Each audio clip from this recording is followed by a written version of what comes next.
Pretty cool.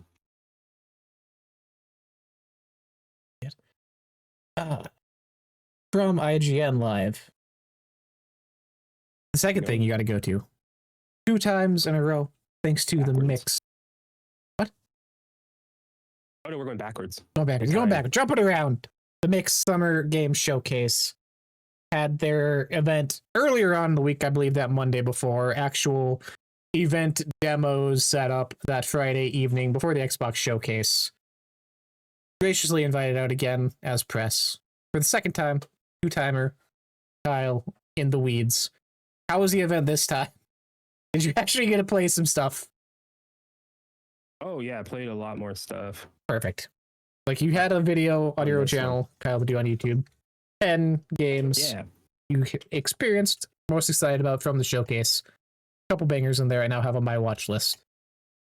Nice. Yeah, there's some shout out again for the event. This is hosted by the Media Indie Exchange. They are just do this event and curate indie games, give them a platform to show off, get demoed, and get discovered. They do 2 events, one in spring with Kind of Funny, and then one in summer, kind of just on their own as attached. Same time as Summer Game Fest and such. It was at the Grammy Museum, which was really cool. So, that was fun. Overall, it's very similar to the other event, but I'd say the vibe this time is different because spring was with GDC, so that's a game developer conference. You're showing off your game, and developers are there, kind of networking. It's a different vibe, right? This one being Summer Game Fest, it felt a little more party, a little more hangouty, while there was still a lot of people playing games. Good. Trying to think of event specific stuff. Yeah, it's a very similar event. I really like what they're doing with just getting people and just like it's an open room and you can just wander around and talk to developers and developers can talk to each other. I think that's just like a really cool thing, and it's really awesome to see it again. But yeah, pretty simple event. We saw Mega Ran. Nice. Off that song. That was really cool.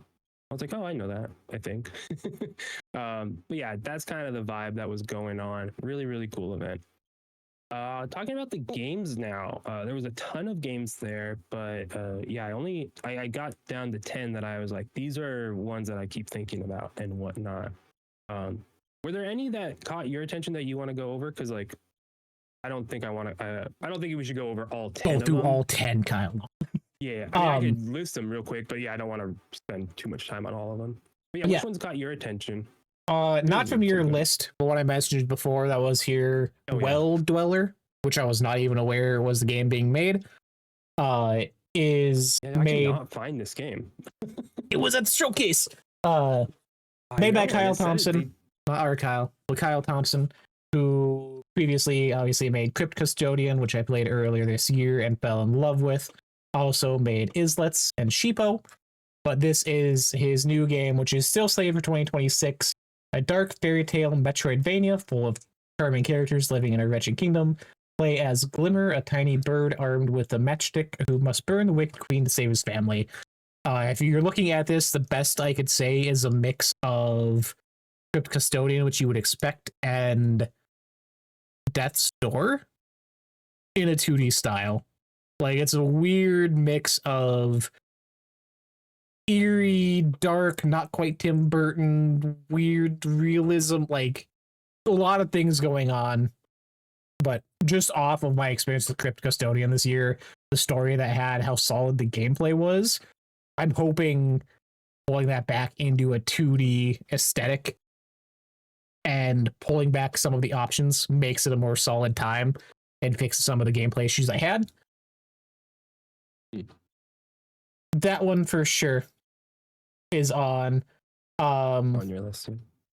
One that I did not know was here, but I saw at I think Day of the Devs is Tenebris Somnia.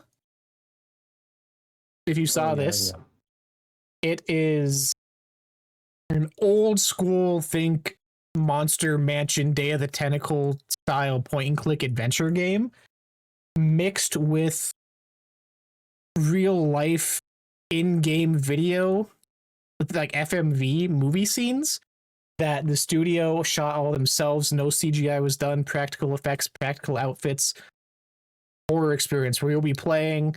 If you get jump scared by a monster in game, it'll cut to this real life movie scene that they filmed with actual actors, like and reenacting what's happening in game, and then quickly switch back to gameplay. So you have to react on the fly of what's happening if you need to run away, whatever it is. Very cool idea.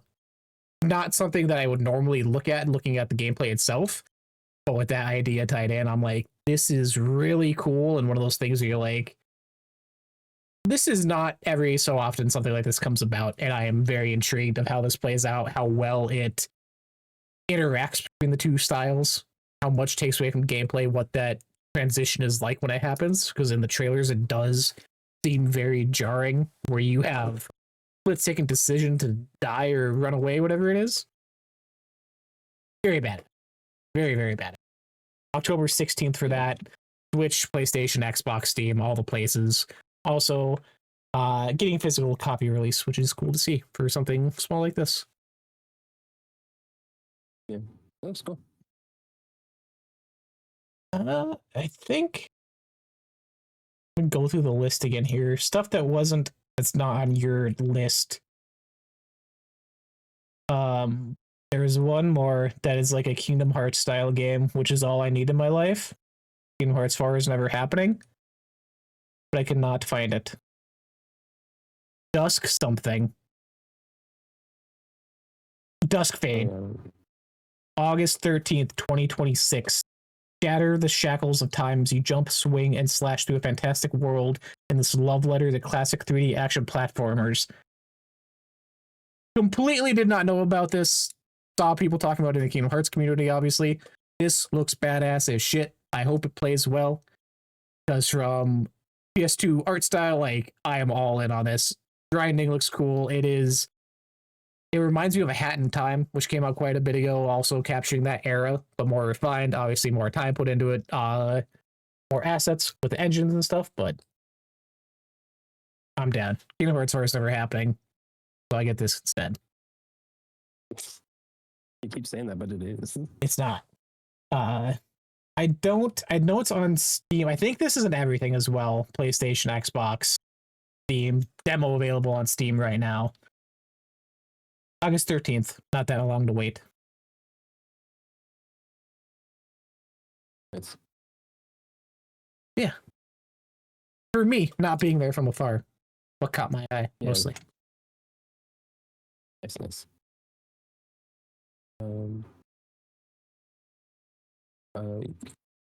Were there any games?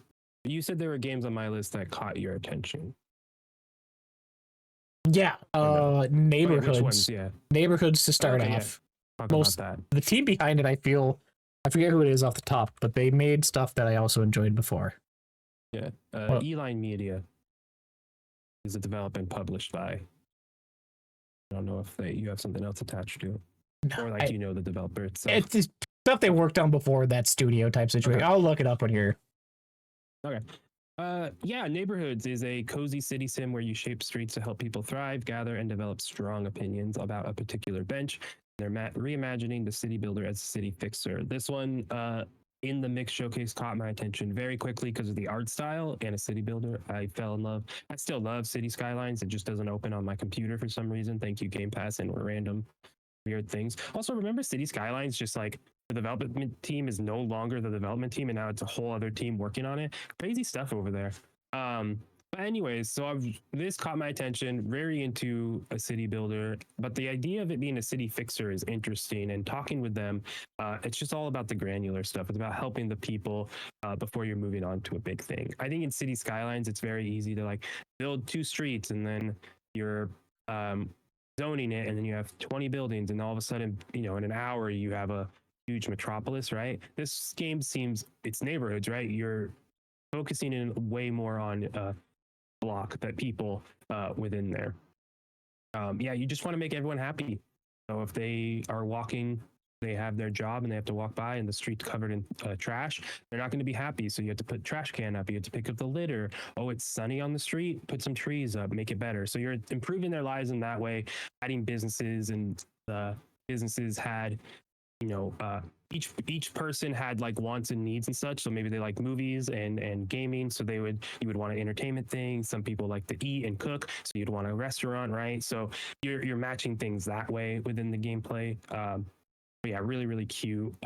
They're still working on the art. They want the claymation style. They want to change based on everyone's mood and whatnot. You can look through the building windows and see how people are doing. So if they're not doing okay, you see them in their house not doing okay in whatever way that was. It's a really cute, strong premise, and I think the art style is so. It just makes me want to play it even more.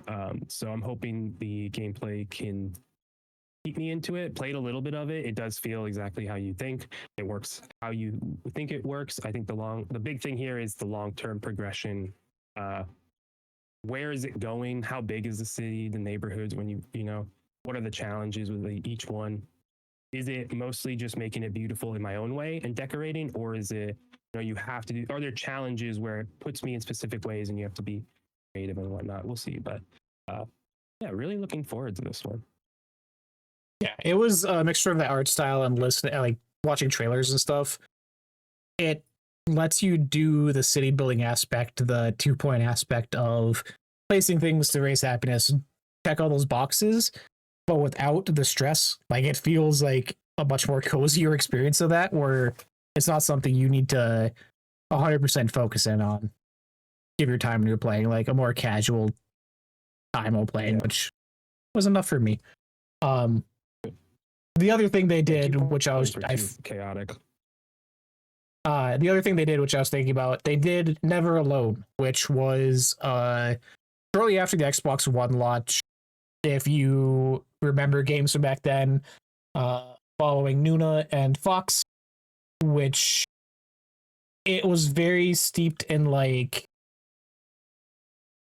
native culture and stories of Inuit like aspects and life and their religion and God, like very lore culture driven game that when I think back to like Xbox One, the cover for this game sticks in my mind because it was on the front page of the store for so long, because not a lot of games were out back then. I played the first one, really loved it, never got around to the second. That was the one that like, oh yeah, I do remember this from 12 years ago now at this point. But that's interesting. Yeah, but Neighborhoods, it's on Steam, early access later this year, no date. A lot of stuff didn't have dates, which is kind of what the mixed games are. Either like they're out or they're coming out very, very soon, or it's like, we don't know yet. We're still playtesting. Like this next game, if you're good about Neighborhoods. Next one is Gunstoppable, I want to talk about. Solo developed by a guy who's been making games since he was a child, which is this blows my mind sometimes. But this is a momentum-fueled roguelite. A momentum-fueled roguelite FPS where speed is damage. This game just felt really fun to run around and play. It reminded me of Sunset Overdrive in the movement where you're grind and then the goal is to keep moving fast. So it's not like you're bouncing and everything, but you want to keep moving. The faster you go, it raises this percentage on the bottom right, and that will increase your how fast you shot, your fire rate, and your reload speed. So you're able to do more damage quicker in that regard. And then, yeah, as you go through levels, you're leveling up, and then you're choosing different abilities in a traditional roguelite way. It just feels real nice to play. The movement and everything. You have a grapple, so you're able to like jump around and then grapple onto a zip line or a rail to grind around and shoot things, and you can jump off, or grapple to an enemy to do some damage, get some stuff, grapple back out.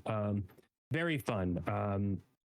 One of the levels, the guy before me playing it was having a hard time with, and by the end of it, once he died and such, the developer was like, "Yeah, I'm still playtesting this, so like." We got to fix that. And he was going over some of the mechanics, like you got to shoot the arm, but that just wasn't clear. He's like, I got to make that clear. So this is the side of the mix that I really love, seeing people actively test stuff and like figure it out with people. Really, really, really cool. But this one is still being worked on. But yeah, published and developed by Cage Studios, which is that solo dev. But yeah, Gunstoppable. I could see this. It feels like a neon white type of thing where Yep. People will play it, fall in love with it. It might not be the biggest thing, but it's going to be fun as hell. It is fun as hell already.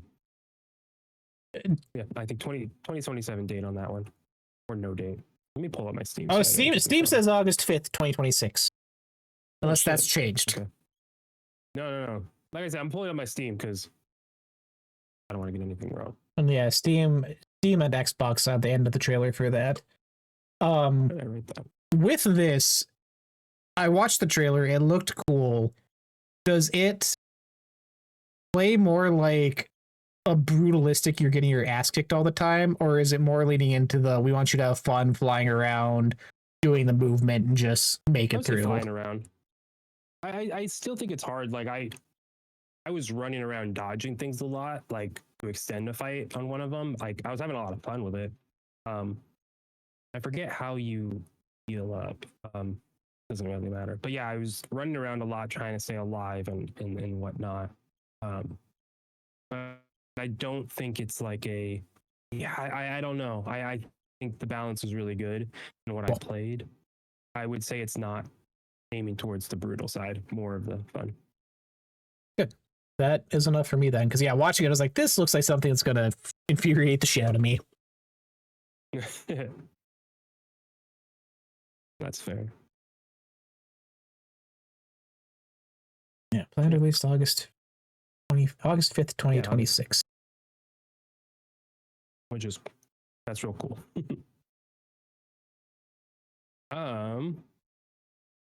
One other one I wanted to talk about. This one I think is going to be big. Erosion. Game called Erosion, which has shown up at a couple showcases, and I was very excited it was at the mix that I could play it. This game is a voxel-based game and very Hades-like, but it is a twin-stick shooter. I cannot wait for this game. This game feels awesome. It is awesome. The story that they're telling, the mechanics, the systems should be awesome. The story is your daughter's been kidnapped. Every death costs you a decade. Explore a roguelite open world where your actions reshape the timeline. Join a cult, steal a ride, gamble cheddar, collect 100 plus weapons and abilities, demolish destructible voxel dungeons. And with the question, can you save your daughter before time steals her away? Yeah, you gotta go find your daughter, and there's a whole open world where you can go and do stuff, play poker like you saw, help the villagers and make choices. So the one example that they kept talking about in the demo and whatnot was how there's a cult in a village, a chicken cult, and then the villagers, and you can choose to help the cult or you can choose to help the villagers. And then when time progresses 10 years, that will affect the world. So if you help the cult, everything is going to be taken over by the cult. If you help the villager, the cult will be dead, and that will progress things. And each area has that.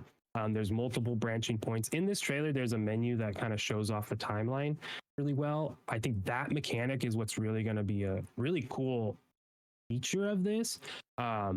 Like I said, you go in, it's like a waves of or not waves of enemies, but you're going through a dungeon, shooting enemies, getting abilities and whatnot. But when you die, it progresses 10 years, and that's what the story will change. And the world will change too, and you'll and whatnot. With choices and everything, you're able to change. Eventually, they want to add. Perfect. They want to add the ability to go back and change it. So on the screen right now, you see farmlands on the right, help the cultists, and then overrun. And there's three more options that are blacked out. So there's going to be replayability. They want you to eventually be able to say, once you're like near the end, you'll go, oh, wait, I should have actually did this up in the farmlands. So then this down below can happen. And this, you change everything. So you're able to go back and change it eventually. They really talked about that a lot. So that really interests me. This menu also, I think, shows the roguelike format pretty well, right? You can see the beginning, the middle, and then it continues on as well. Yeah, any questions so far about like that side of the system? Because I think that's like part of the game, not really the combat side, but that system's really interesting. No, I mean it looks bad. I'm a sucker for voxel art style, and like this looks so clean. Um, it's a good way of letting what you would normally look at as another roguelike kind of stand out and hold its own. The themes around it look cool. Um, is this the one you might have mentioned it, but I saw a trailer or someone talking where you died. Is it like fast forward 10 years? Is Yes. that this one? Yeah. Okay. Yes. Yeah. So when you die, the whole world and time progresses 10 years. So your daughter, I think it's 20 or 18 at the beginning, and then she turns 20. So she'll be 28 after that, and so on and so forth. And that story wise will change everything. Mechanics and stuff will change as well. Like if you help the cult, or if you did nothing, 10 years will progress and you'll see the world change and new quests and new stuff will come up. They said it's about, I think they said 60-40 dungeon open world ish split. They want you to explore. They're trying to find that balance of getting you out there into the world to explore, to go back into the dungeon. I think the dungeon is the combat. The open world still has combat around it, but it feels more of the story, more of the quest, more of the upgrading, more of the doing that side of stuff. With the dungeon being like, all right, let's go save your daughter. But yeah, the voxel art really cool. There's vehicles you can change. You can go around and drive around the open world, and you can find any of them, steal them, and go. I think there's 20 something vehicles and whatnot. They have an update that they just did that they added hover racing with the vehicles. What's the point of having hover trucks if you aren't going to race them? Yeah, that's true. It feels really good driving them around too. So yeah, you gotta add if you can, you can.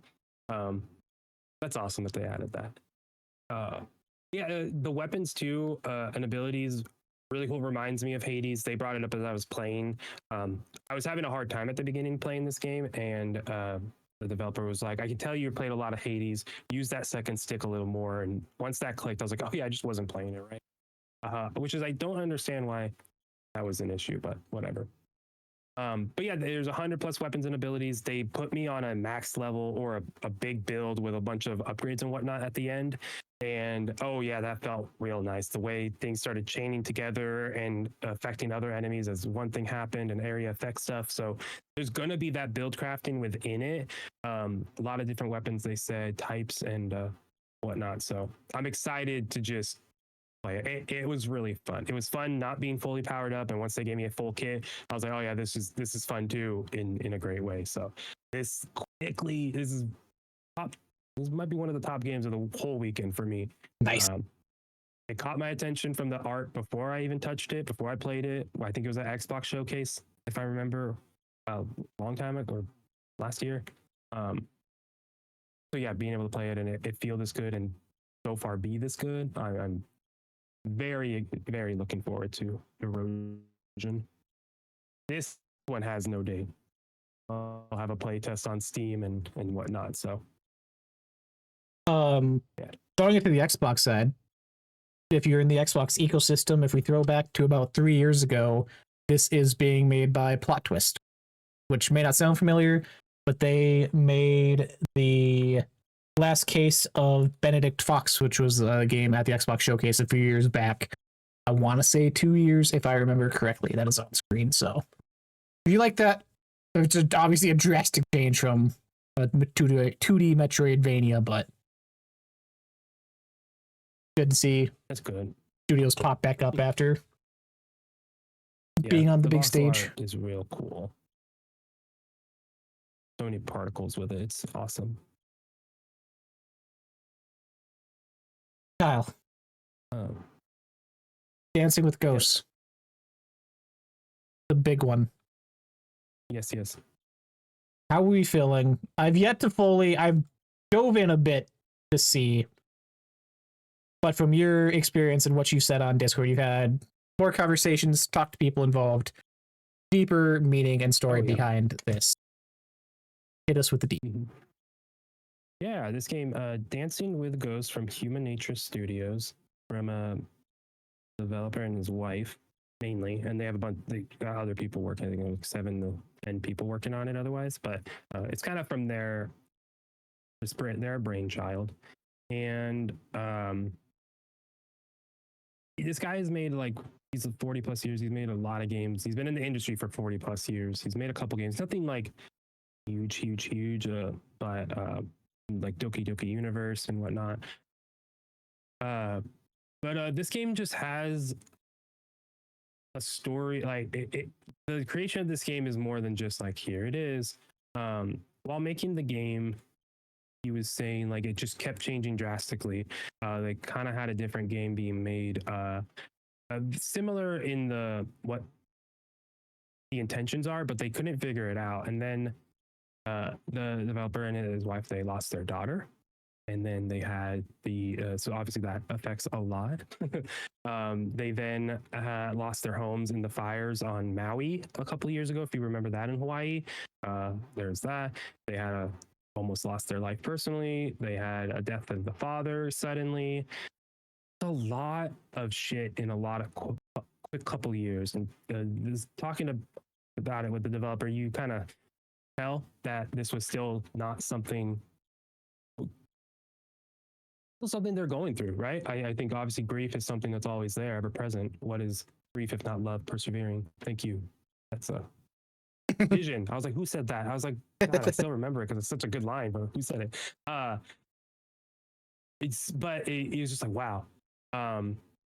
There's a lot of heart and soul and passion in this game, and they're not like saying, oh no, we don't want to talk about it. It's like, no, this game is helping to talk about those things and talk about death and talk about just what that means and what life is and what life can be, right? The game is following a girl who lost her parents, which Greg, developer, that's a crazy twist right there, my guy. Like gets me all choked up.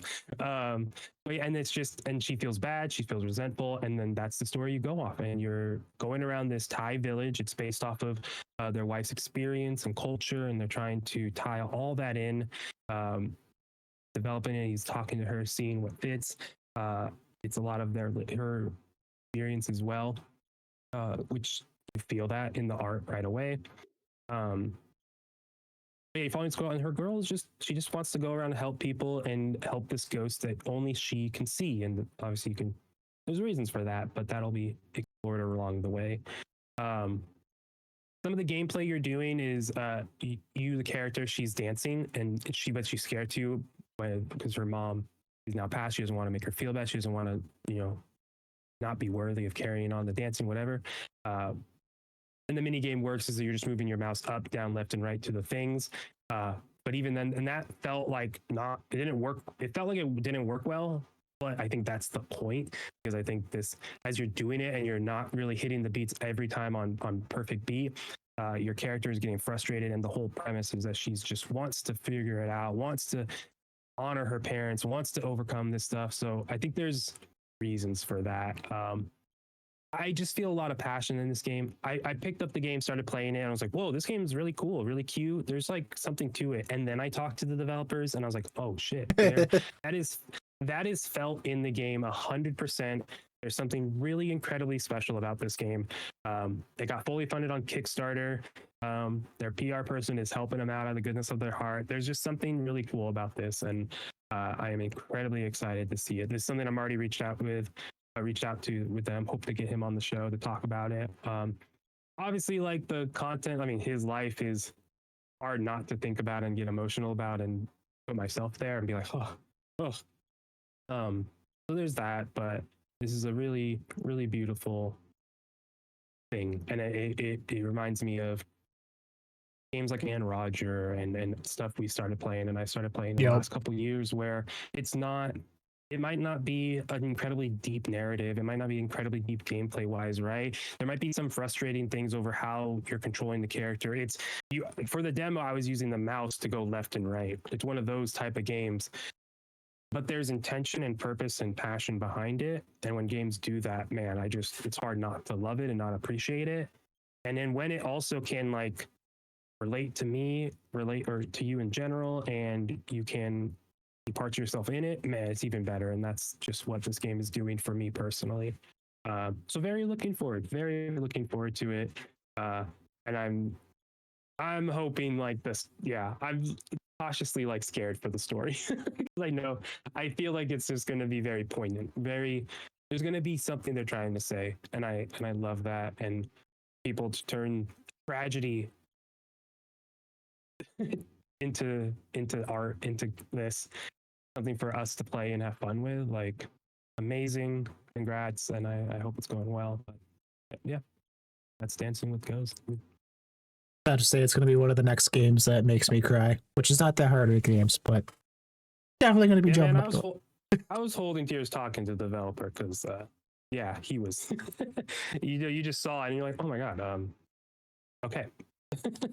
Fuck, dude, he saw that. Yeah, that's felt in the game. Everything he said he's putting into the game, I felt, and that was before I played it, and I was like, oh yeah, and then he said it, and I was like, yes, what you're saying is there. You achieved that. But no date yet. Yeah, hoping, like I said, hoping to get them on, talk to them about this game. It's so cool that like something like that can stand on its own, hold its own at events and showcases like this, where there is stuff that's impact gameplay and we're hardcore, whatever the shit. But then you have experiences like this that we talk about all the time, and absolutely love that fighting for the same attention and maybe overlooked because it's not that typical thing people think about when they think of games, or something that may be a harder sell for a casual player, but yeah, arguably has more behind it than your typical experience. More honestly, more people will relate to something like this than like Call of Duty, right? Like, sure, you might have more fun in a Call of Duty, you're shooting, you get that, but like relatability wise, like it's just, I'm sending a video of their kiosk. I hope it gets there. It's sooner than later. They made a bunch of handmade dioramas of the village. Oh god. Hold on. There was one, they had like a switch on it, and I didn't film that one. But oh man, this is a view. Figuring it out. I can't tell because the Discord window's with your camera's on, but hopefully it's working ish. I'll post it on my socials too. But yeah, you can see it's blurry because it's zoomed in as hell. But yeah, all that is handmade, all that is real, all that is physical thing. And it's just like I get like games companies do that, right? Like here's like, oh, come get it, look at us. Like, I get that booths sometimes will grab your attention. This, again, it feels different. Like, this is like, we love this. I want to make a diorama of this. yeah. So yeah, really, really cool. Yeah. It was the first game you walked up, you had to take elevators to get to the floor. And as right as you walked in, it was right to the left. They had a big section. So I think people know that this game has something and that this means something. They had a nice little, one of the bigger sections in the mix. Nice. Good to hear. Mix, always good. Always a lot of good games there to check out, obviously. Maybe we're back for a third time. Who knows? I'll go. Hey, my goal is to go to GDC next year. I want to go to the Game Developers Conference. That's what my goal is. So, GDC, hit me up. But yeah, my hope is to also be at the mix. If they like us this much. Hopefully. I love them. I hope it goes both ways. Yeah, I did see the creator Jordan. I was trying to talk to him, the creator of the mix, but right when I was about to, I was like, oh, he looks busy. And then he got up and started talking on the mic to everyone and introduced Mega Ran. I was like, he was busy. That's some guy. I didn't stop you. You would have been like, hi, yeah, okay, cool, bye. I have to introduce Mega Ran.